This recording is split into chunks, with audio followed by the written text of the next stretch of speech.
নীলাঞ্জনা বন্ধুমহলে জানিয়েছেন যে সিনালকে তিনি বন্ধু হিসাবে বাড়িতে জায়গা দিয়েছিলেন, সেই সিনাল যে তাঁর স্বামীর সঙ্গে প্রেম করে বসবেন, এমনটা তিনি কোনোভাবেই মেনে নিতে পারছেন না। যিশু নীলাঞ্জনার বিচ্ছেদ অবশ্যম্ভাবী। ২০ বছরের দাম্পত্যের পর এই বিচ্ছেদ শুধুমাত্র কয়েকদিনের ঘটনার পরিণাম নয়। প্রায় ৩ বছর একটানা চলছিল দূরত্ব রচনার পর্ব।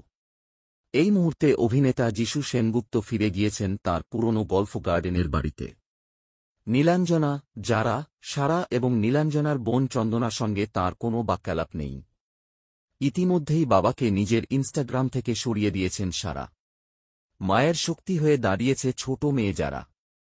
ঘনিষ্ঠ মহলে নীলাঞ্জনা স্বীকার করে নিয়েছেন, ২ মেয়ের সমর্থন না থাকলে এই পরিস্থিতিতে তিনি হয়তো ভেসে যেতেন। যিশু অবশ্য এখনও এই বিষয়ে মুখ খোলেননি। তবে নীলাঞ্জনা বন্ধুমহলে জানিয়েছেন যে সিনাল সুরতিকে তিনি বন্ধু হিসাবে তাঁর বাড়িতে জায়গা দিয়েছিলেন, মেয়েদের সঙ্গে পরিচয় করিয়ে দিয়েছিলেন, সেই সিনাল যে তাঁর স্বামীর সঙ্গে প্রেম করে বসবেন, এমনটা তিনি কোনোভাবেই মেনে নিতে পারছেন না। হয়তো এখানেই সবচেয়ে বড় আঘাত পেলেন নীলাঞ্জনা। নীলাঞ্জনার বাবা খুব ভেঙে পড়েছেন। একেই সদ্য স্ত্রীকে হারিয়েছেন তিনি। তার উপর মেয়ের এত দিনের সংসারে ভাঙন মেনে নিতে পারছেন না তিনি। তবে নীলাঞ্জনার বোন চন্দনা দিদির পাশে রয়েছেন। খুব তাড়াতাড়ি হয়তো নীলাঞ্জনার তরফে মিলবে বিচ্ছেদের নোটিশ। শোনা গিয়েছিল, পরিচালক সৃজিত মুখোপাধ্যায় যিশু নীলাঞ্জনার বিবাদ মিটিয়ে ফেলার চেষ্টা করেছিলেন।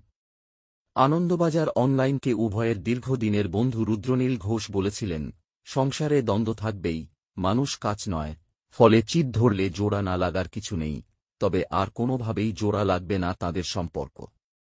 মনস্থির করে ফেলেছেন নীলাঞ্জনা।